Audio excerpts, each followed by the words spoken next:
Hola a todos y bienvenidos a un nuevo vídeo de ATC Avanzo. Hasta ahora hemos visto cómo se estructura el espacio aéreo y los procedimientos existentes para garantizar la seguridad de las operaciones aéreas. En cambio, aparte de todos estos procedimientos y estructuras que efectivamente proporcionan esa seguridad aérea, hay un elemento fundamental que por lo general suele pasar desapercibido, pero que es el elemento imprescindible para proporcionar dicha seguridad y separación entre aviones y que es el hilo de unión entre piloto y controlador, que es la radio. Sin radio, tanto pilotos como controladores no podrían ponerse en contacto unos con otros y por lo tanto sería como estar volando a ciegas. Hoy vamos a ver cómo funciona el sistema de comunicaciones radio-controlador-piloto, las limitaciones que tiene y sobre todo qué pasa cuando existe un fallo radio. Primero hay que decir que el sistema de control aéreo se basa en instrucciones y colaciones. Una instrucción, como se puede intuir, es el conjunto de autorizaciones que el controlador da al piloto para que éste las ejecute. A su vez, y para que el controlador tenga constancia de que el piloto ha recibido el mensaje correctamente, el piloto, debe repetir el mensaje con todas las instrucciones recibidas.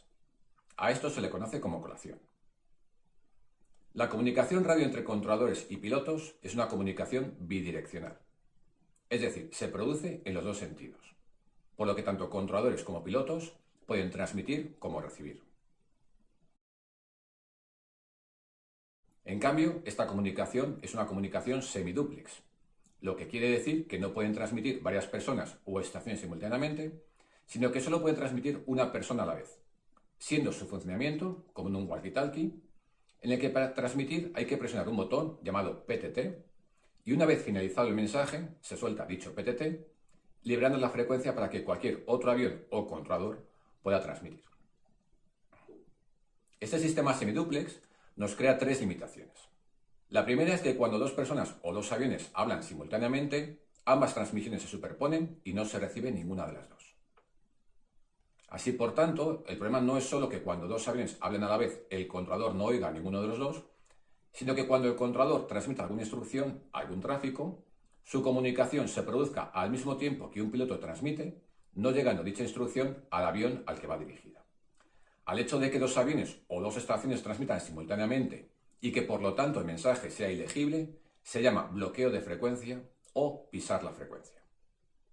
Otra limitación del sistema semidúplex, de la misma forma que puede pasar con un walkie-talkie,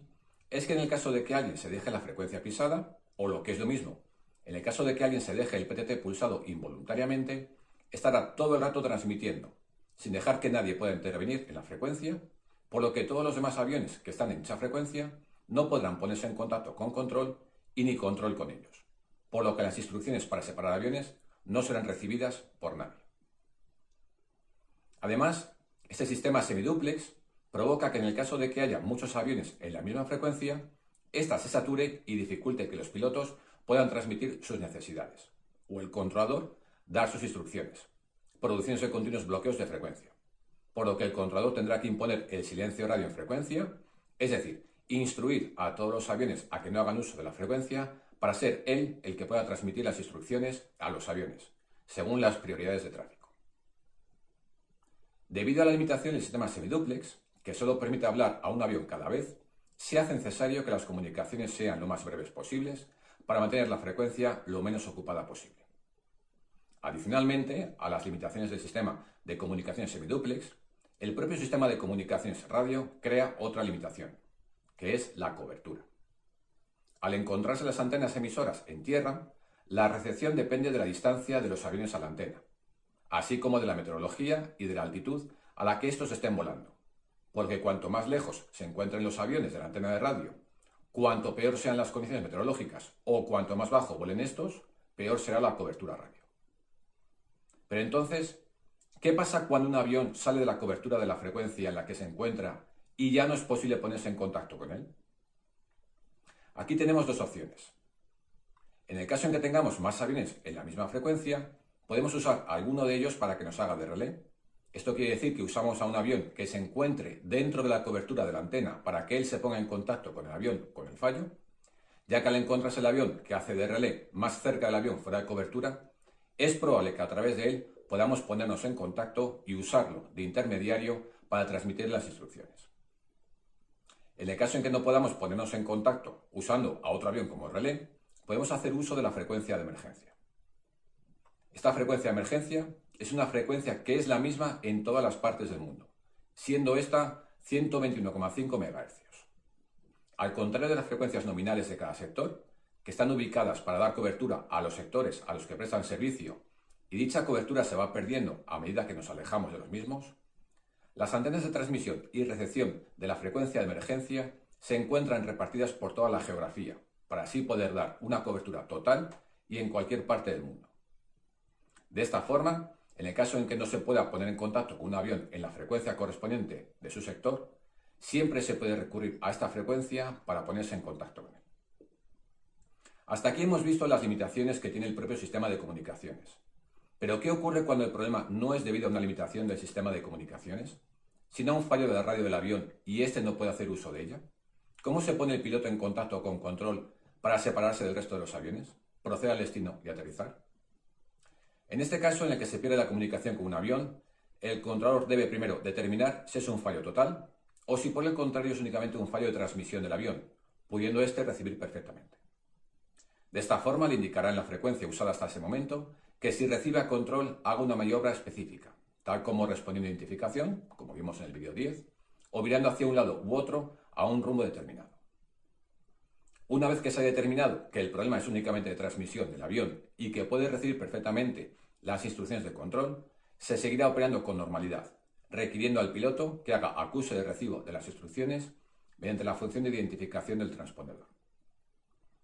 En el caso en que la aeronave tampoco pueda recibir al control y por lo tanto se determine que se debe a un fallo total de las comunicaciones con dicho avión,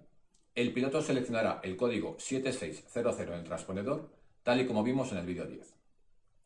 En este caso volvemos a ver la importancia que tiene el plan de vuelo, ya que una vez que el piloto determine que tiene fallo de comunicaciones y selecciona 7600 en el transpondedor,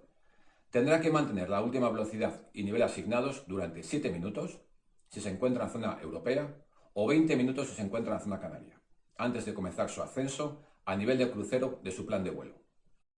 siguiendo la ruta descrita en dicho plan de vuelo actualizado hasta el aeródromo de destino.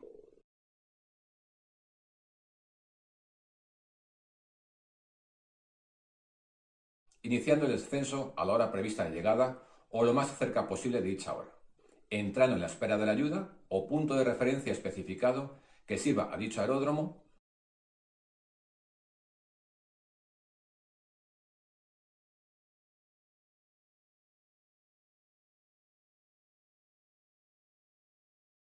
y realizará un procedimiento normal de aproximación por instrumentos, aterrizando, de ser posible, dentro de los 30 minutos siguientes a la hora prevista de llegada. Esto es una forma general lo que se espera de los aviones, y podemos ver nuevamente lo importante que es el plan de vuelo y la información esencial que aporta. Pero como controladores no podemos atendernos a esto, ya que no sabemos si dicho fallo de comunicaciones se debe a otro problema mayor, como puede ser un fallo eléctrico, fuego en cabina o incluso interferencia ilícita.